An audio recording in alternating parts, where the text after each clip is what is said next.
दोस्तों, मेरा नाम है कुमकुम बिनवाल। क्या वाकई में बिहार के चुनावी नतीजे देश को पूरी तरह से बदल देंगे? क्या देश की राजनीति एक बहुत बड़ी करवट लेने जा रही है? कैसे मुख्य चुनाव आयुक्त ज्ञानेश कुमार के खिलाफ बकायदा एक कच्चा चिट्ठा तैयार करके साइन कर दिया है, हस्ताक्षर कर दिए हैं प्रियंका गांधी ने। दोस्तों, बिहार में आज का दिन बेहद महत्वपूर्ण रहने वाला है क्योंकि आज नीतीश कुमार इस्तीफा दे देंगे। जी हाँ, और दोस्तों, इस्तीफे के बाद से ही देश की राजनीति में एक बिल्कुल अलग तरह की करवट या अलग तरह के बदलाव के संकेत हैं।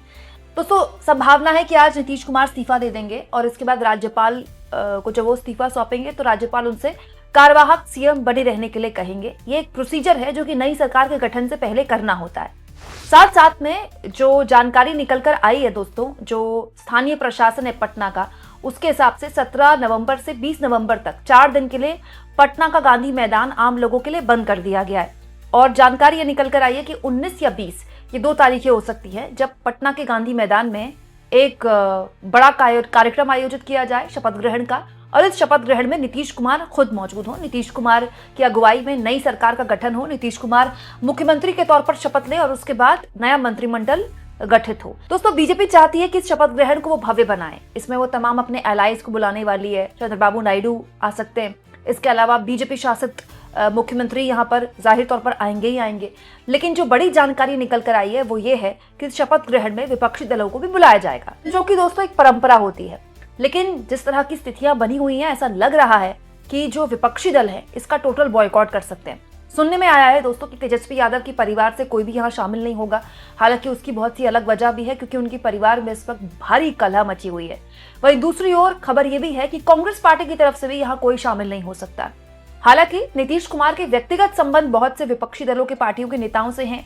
सुनने में आ रहा है कि यहाँ पर समाजवादी विचारधारा के कुछ नेताओं को बुलाया जा सकता है। तो देखना होगा कि क्या अखिलेश यादव को बुलाया जाता है तो क्या अखिलेश यादव यहाँ जाते हैं? क्यों? क्योंकि अखिलेश यादव लगातार विपक्षी नेताओं के एसआईआर के मुद्दे पर उनके साथ आवाज बुलंद भी करते रहे, संसद से लेकर राजनीतिक गलियारों में, और इसके साथ साथ बिहार विधानसभा चुनाव में उन्होंने प्रचार भी किया था।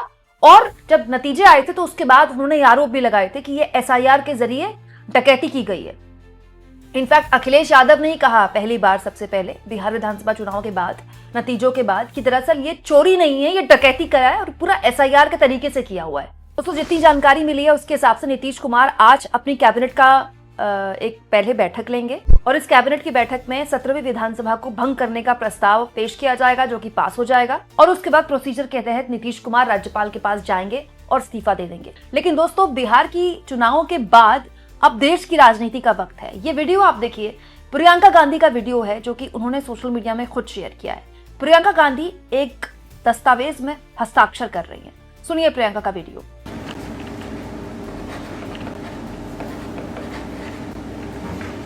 I urge all of you to join our Vote Chori signature campaign. Just as every vote counts, every signature counts, every one of your voice standing up for democracy, standing up for the constitutional values which we are fighting for our constitution counts. दिलचस्प ये है दोस्तों कि कांग्रेस का ये अभियान 2 महीने पुराना है। यानी राहुल गांधी और कांग्रेस पार्टी ने चुनाव आयोग के खिलाफ हल्ला बोलने की तैयारी 2 महीने पहले से ही शुरू कर दी थी, बिहार चुनाव के नतीजों का इंतजार किए बगैर। दोस्तों, कल मैंने आपको ये खबर दिखाई थी जिसके जरिए मैंने आपको बताया था कि 5 करोड़ ऐसे बकायदा हस्ताक्षर अभियान चलाए जा रहे हैं कांग्रेस पार्टी की तरफ से, जिसमें देश के अलग अलग कांग्रेस पार्टी की कार्यकर्ता ही नहीं, कांग्रेस पार्टी आम लोगों को भी इसमें जोड़ रही है। 5 करोड़ लोगों ने इस तरह की किसी हस्ताक्षर अभियान में हिस्सा लिया है। और ये जो पूरा डॉक्यूमेंट तैयार किया गया है 5 करोड़ हस्ताक्षर अभियान का, बेसिकली ये न केवल चुनाव आयोग के खिलाफ है, बल्कि चुनाव आयोग जो लगातार हिला हवाली कर रहा है विपक्ष के सवालों को लेकर, वोट चोरी को लेकर, एसआईआर को लेकर, उस पर भी एक तरह का हस्ताक्षर अभियान कांग्रेस पार्टी चला रही है। और मैंने आपको कल ही बता दिया था कि दरअसल ये पूरा हस्ताक्षर अभियान, ऐसा सुनने में आया है कि राहुल गांधी सहित विपक्षी नेता मार्च करते हुए राष्ट्रपति के पास जा सकते हैं और राष्ट्रपति को सौंप सकते हैं, ये कहते हुए कि देखिए ये इस देश के 5 करोड़ आम जनमानस की आवाज है, चुनाव आयोग तो कुछ नहीं कर रहा, अब आपके भरोसे है। दोस्तों, ये अपने आप में बड़ा संदेश भी देखा, क्योंकि आजाद भारत के इतिहास में ऐसा कभी नहीं हुआ कि चुनाव आयोग के खिलाफ विपक्षी नेताओं ने मार्च करते हुए 5 करोड़ लोगों का हस्ताक्षर अभियान चलाकर वो दस्तावेज राष्ट्रपति को सौंपा हो, ये अपने आप में एक ऐसी चीज है, क्योंकि राष्ट्रपति संवैधानिक तौर पर सरकार की मुखिया हैं, प्रधानमंत्री राष्ट्रपति को रिपोर्ट करते हैं टेक्निकली। तो ये ऐसी स्थिति हो जाएगी जो दुनिया भर में जिस पर खबरें बनेंगी, दुनिया भर में, मतलब विदेशी मीडिया भी इसको छापेगा, और ये अपने आप में एक ऐसी स्थिति होगी जिससे सरकार बचना चाहेगी, जो नहीं चाहेगी ऐसा हो। वहीं दोस्तों, चुनाव नतीजों के बाद ही मैंने आपको बता दिया था कि ऐसी खबरें भी आ रही हैं कि जो विशेष सत्र बुलाया जाएगा, शपथ ग्रहण के लिए विशेष सत्र बुलाया जाता है विधानसभा का, जिसमें नए विधायक शपथ लेते हैं, और उसमें सत्ताधारी दल के विधायक भी लेते हैं, विपक्ष के सभी विधायक शपथ लेते हैं। मैंने आपको उसी वक्त बता दिया था कि ऐसी जानकारी निकल कर आई है, खबरें उड़ रही हैं, इस तरह की बातचीत चल रही है कि आरजेडी के जो विधायक हैं वो शपथ ग्रहण में हिस्सा ही न लें। हालांकि दोस्तों ऐसा कुछ महाराष्ट्र में भी हुआ था, लेकिन अगले दिन जो विधायक थे उन्होंने शपथ ग्रहण में हिस्सा ले लिया था। अब उस दिन शपथ ग्रहण में हिस्सा लेते हैं नहीं लेते हैं विधायक, या फिर ये विधायक शपथ ही नहीं लेते हैं और एक तरह से सामूहिक इस्तीफे के तौर पर बढ़ा जाता है, क्योंकि फिर कांग्रेस पार्टी के विधायकों को भी इस्तीफा देना पड़ेगा, फिर लेफ्ट पार्टी के विधायकों को भी इस्तीफा देना पड़ेगा। इट्स टू अर्ली टू से, ये बहुत जल्दबाजी है। मुझे नहीं लगता कि कोई भी विधायक जीतने के बाद कभी भी चाहेगा कि वो मतलब विधायक न बने, जिसके लिए वो इतने जुगाड़ करता है। वहीं दूसरी ओर दोस्तों, सुनने में ये भी आ रहा है कि विपक्ष सुप्रीम कोर्ट जाने की भी तैयारी कर रहा है। बहुत सी चीजें हैं, बहुत सी चर्चाएं हैं जो लगातार चल रही हैं, राजनीतिक गलियारों में चल रही हैं, दिल्ली के गलियारों में चल रही हैं, और ये एक ऐसी स्थिति है जिससे सरकार हर हाल में बचना चाहेगी। चुनाव के नतीजों के खिलाफ सुप्रीम कोर्ट जाना, ऐसा देश के इतिहास में कभी नहीं हुआ। चुनाव आयोग के खिलाफ राष्ट्रपति के पास बकायदा 5 करोड़ लोगों का संदेश लेकर जाना, ऐसा देश के इतिहास में पहले कभी नहीं हुआ। और जीते हुए विधायकों का शपथ ग्रहण का बॉयकॉट कर देना, ऐसा भी देश के इतिहास में पहले कभी भी नहीं हुआ। लेकिन यह भी सच है दोस्तों कि देश के इतिहास में ऐसा चुनाव आयोग भी कभी नहीं हुआ जिसने साम दाम दंड भेद अपनाने वाली बीजेपी के सारे हथकंडों के आगे ऐसे आंख कान और जुबान मूंद ली जैसे वो गांधी जी के 3 बंदरों से ऊपर ही कोई कुछ है।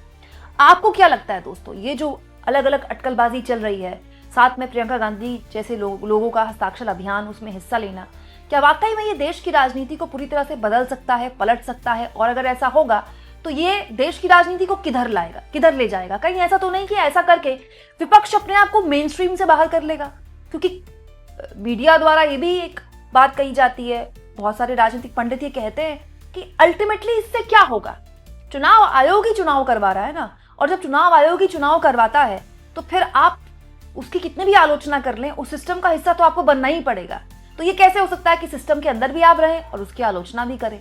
तो ऐसा करके आप सरकार को उसके मुद्दों पर ना घेर के उसको एक लेवरेज दे देते हैं, उसको एक मौका दे देते हैं, उसको एक पीछे का दरवाजा दे देते हैं ताकि वो बचकर निकल जाए, और विपक्ष जो है वो पूरी की पूरी मेन स्ट्रीम राजनीति से ही अलग हो जाता है। आपको क्या लगता है दोस्तों, क्या ऐसा होता है? कमेंट बॉक्स में जरूर लिखें, और जितना हो सके चैनल को शेयर भी करें दोस्तों, और सब्सक्राइब भी।